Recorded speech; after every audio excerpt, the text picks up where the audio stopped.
nous sommes dans un pays où nous avons choisi une élection à un tour.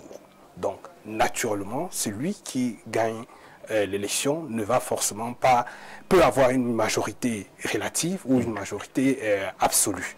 Et dans toutes les démocraties, je dis bien dans toutes les démocraties, il y a des accords qui peuvent être faits, des plateformes et de gouvernements qui puissent marcher.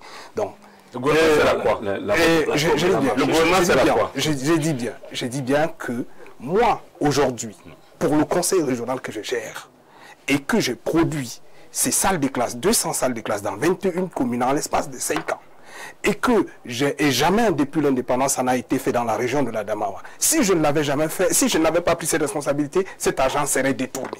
Et quelqu'un venir me dire, contribuer à la gestion de la chose publique serait plutôt être à l'origine du désastre, c'est faux. Nous avons géré, nous sommes responsables. C'est que vous oubliez. À l'origine. C'est que vous oubliez. C'est que vous oubliez, c'est que vous ne pouvez pas compter le nombre de fois de contrôles que vous avez. Vous avez été maire de l'opposition. Le nombre de fois. J'ai été maire, pas maire de l'opposition. Vous avez été maire. Vous ne pouvez pas compter le nombre de contrôles que vous avez pour vérifier votre gestion de la chose. Vous en avez 17. Voilà, exactement. Donc, quand on s'en sort de ça, je crois qu'un parti politique qui a travaillé et qui a contribué devait plus être félicité que de dire qu'il est à l'origine de la difficulté. Mais par contre, on n'a pas tous les leviers. On n'a pas tous les leviers pour changer de manière considérable. Mais on a une expérience et une façon de voir.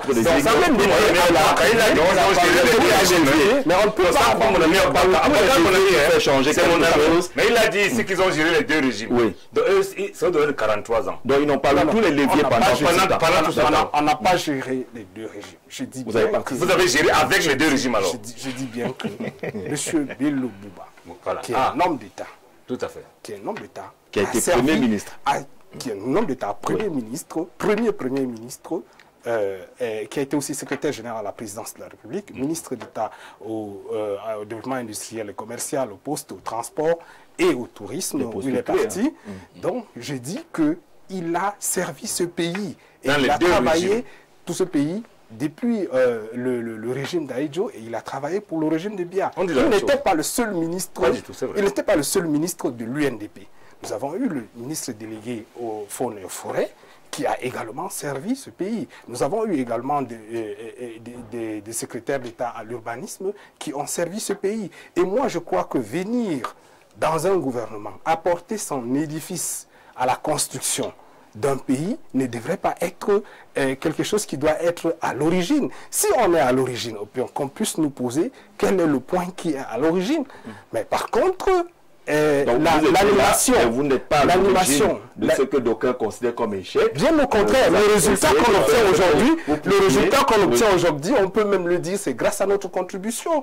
De ce qui est bien, ce qui est bien, ce qui est positif, c'est grâce à notre contribution. D'accord. Vous comprenez vous-même donc la difficulté qu'il y a à reconnaître d'un côté que ça marche. Non, que ça marche, c'est pas que ça marche. Bon, c'est différent. Lui, il dit que ça a marché. Il dit qu'il a contribué. Et ce qui n'est pas faux, il a contribué. Et c'est ce que le FPC vous dit tous les jours, que tout n'est pas que mauvais. Dans ce qui a été fait, beaucoup de bonnes choses ont été faites. Et c'est ce que l'UPC qui est bon ou l'UPCisme n'arrive pas encore à intégrer lorsqu'il estime que tant qu'on n'aura pas repris le combat à la base pour revoir la fondation, quoi qu'on fasse, rien ne donnera. Qu'est-ce qui a marché? Ce qui a marché, c'est que le Cameroun, depuis qu'il y a la paix, il y a la paix, il y a la démocratie, je peux même énumérer, même s'il n'y a pas l'absence de guerre, la paix n'est pas forcément l'absence de guerre. Je vous écoute. Et mon propos n'était même pas de faire le blanc du pourquoi? Mon propos était de dire que, en réalité, beaucoup de choses ont été faites depuis le régime du renouveau. Ceux qui vivent dans le pays et qui en bénéficient le reconnaissent. Et il est évident que... L'allié dit que vous n'avez pas permis qu'il travaille. Il n'avait pas les leviers. Il était là, avec beaucoup de volonté. Sa volonté, le contrôle sans arrêt. Il y a tous les manœuvres d'étouffement de la bonne volonté de l'allié. Jean-Jacques, oui. pourquoi l'allié devrait être plus à l'aise que celui qui est le patron. Que l'allié s'arrange à être compétent dans le peu d'espace qui lui est conféré. Et si à ce niveau-là, il a pu apporter sa contribution, alors nous la saluons. Et nous pouvons seulement regretter que lui, il puisse prétendre que c'est lui seul qui a apporté et que celui qui, lui, il a assisté, accompagné, n'a rien apporté. C'est là où l'allié a été, ça a marché. Là où il n'y a pas la vérité, c'est que l'allié semble dire que ce n'est que ce que lui l'a fait qui était bon. Pourtant, même sa présence dans le gouvernement participe d'une réflexion pour que les choses marchent, que les choses évoluent. Je voudrais donc dire que, de toute façon, le bilan du RDPC ne se fera pas. Vous aurez tout le temps. Oui, et le président a rappelé dans son message de candidature ce qu'il voudrait continuer à faire. Il n'a pas dit qu'il a tout fait. Il a dit que quand il voit... Il n'a non plus dit qu'il recommence à zéro. Non, il ne recommence pas à zéro. Parce que beaucoup de choses ont été faites. Et moi, je voudrais, pour terminer, dire que les candidatures plurielles qu'on enregistre ne poseraient pas problème si elles étaient de qualité. Nous ne devons pas aller vers le fait qu'on puisse banaliser la proposition en permettant à tout le monde, au mépris des règles établies, de ce que vous avez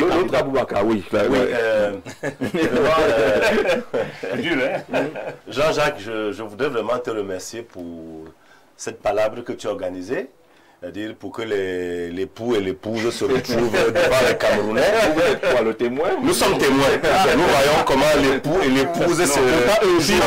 Non. Ils gèrent les débats. Alors là maintenant, les Camerounais, le peuple est témoin. N'est pas au Cameroun. Nous avons vu comment. Bon, je regrette quand même une chose. L'intégrité voudrait quand même que quand le mariage finit, vraiment qu'on ne dise pas que le mari était comme ça, le mari... On ne faut pas mettre tous les secrets dehors. Non. En fait, c'est ce que nous assistons là maintenant sur le plateau.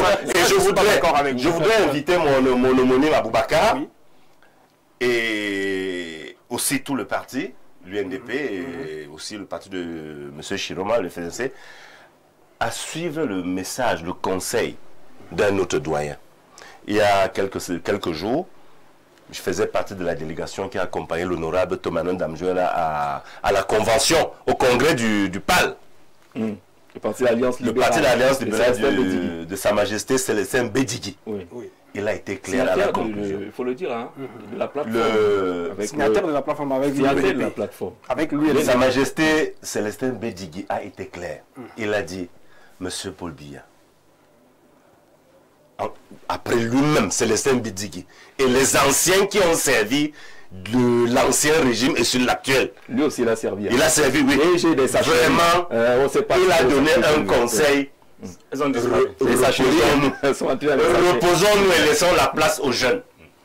Voilà le conseil. Reposons-nous et laissons la place aux jeunes. Nous leur donnons juste des conseils. Malgré la vision qu'il a, la volonté qu'il a à amorcer maintenant les changements au sommet, qu'il laisse. Oui. Non, je pense que j'ai encore la parole.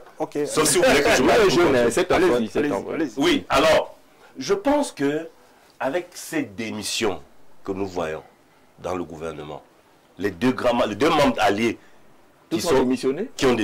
Tous ont démissionné. Je pense qu'il ne va pas me dire le contraire. Ça va être compliqué. Bon, voilà. Le président Bello Gouba a démissionné. Il a démissionné du gouvernement et il a dit que sa démission, il ne la remet pas à la presse. Il remet à celui qui l'a nommé. Okay. Il est parti de son bureau, il est sorti de la maison de fonction, il a remis tout ce qui appartient à l'État et il n'est plus là. Il se consacre sur son programme de campagne et sur les différentes alliances. Aujourd'hui, à l'heure où je vous parle, il est à Bafoussam avec plusieurs militants du PSDF. Mais il a encore sa lettre avec lui. Il a encore sa lettre avec lui. Non, la lettre a été déposée. La lettre a été déposée. À qui de droit? Je peux continuer. Exactement. Donc il a finalement vu. Il n'a pas vu la déposer. De toutes les façons. Ok. Je pense que j'avais encore la parole. Oui. Alors, j'étais en train de dire que les deux membres du gouvernement qui ont démissionné et qui sont comptables de 43 années de misère des Camerounais. Mais tu dis qu'ils en ont plus. Bah voilà, ils en ont. Je réduis à 43. Je prends 43, même comme ils en ont plus, il a témoigné. Oui, alors, vous pouvez le dire. S'ils ont démissionné pour venir être candidats pour moi, c'est de la diversion. Ils sont venus divertir l'opposition. Je pense que l'idéal serait pour eux de venir s'asseoir, se mettre à côté, comme Sa Majesté Bédzigui a dit, et accompagner les jeunes. Ça, c'est ma position. D'accord. Allez, bonsoir Gisette. Nous ne voulons pas des candidats qui ont servi le premier régime, servi le régime au pouvoir et veulent maintenant créer leur régime. Nous n'en voulons pas. Oui, il y a des abusions publiques dans cette affaire et plein de ceux qui cherchent la visibilité. Il y en a qui se font même déjà appeler au quartier président depuis leur dépôt de candidature. Hubert Volo du CAC. Jean-Jacques, par rapport à ça, il est secrétaire national de la communication d'un parti politique. Oui, par rapport à ça, il faut qu'on soit clair par rapport à ce qu'on est en train de dire. Oui. Le Cameroun, comme on l'a dit là, il ne faut pas qu'on considère la fonction suprême comme quelque chose qui est un jeu. Nous avons un pays qui est complexe. Nous avons un pays qui est très complexe, qui a 30 millions d'habitants. C'est facile quand qu'on donne beaucoup d'autres choses. Au soir du 12 octobre, lorsque un X est élu, il est élu le lendemain, il a avec lui plus de 150, je crois, députés qui sont d'un parti politique. Supposons que le X n'est pas le RDPC, comme c'est le cas. Il a des sénateurs qui sont du RDPC. Il a plus de 300 mairies qui appartiennent au RDPC. Il a l'administration qui, dans leur attitude, était déjà sur la partie du RDPC. Donc, moi, je dis que oui, il y a bien d'autres institutions. Et dès qu'une fois vous êtes élu en octobre, en novembre, il va falloir voter le budget. Et à ce moment-là, croyez-vous que vous pouvez faire voter le budget à ce moment-là sans que vous n'ayez composé avec ceux qui ont la majorité à l'Assemblée nationale, ceux qui ont la majorité au Sénat? Il y a un ensemble de choses qu'il faut faire. On ne va pas se réveiller un beau jour. Et puis, on a carrément changé d'une baguette magique tous ceux qui gèrent ce pays. Et on pense que, à cet effet, non, je dis bien, à cet effet, qui peut démettre les mains. Je dis bien, je dis bien, à cet effet, on a besoin, et on est dans une situation très fragile. Et la situation fragile, vu la situation de la population, et si nous ajoutons à ça une crise institutionnelle, nous serons dans une situation plus grave. Et nous pensons que dans ces choses-là, il faut qu'il y ait des candidats sérieux, capables de jouer un ensemble. Ceux qui ont géré les deux. Non. C'est pas ce que je suis en train de dire. Je dis qu'il faut,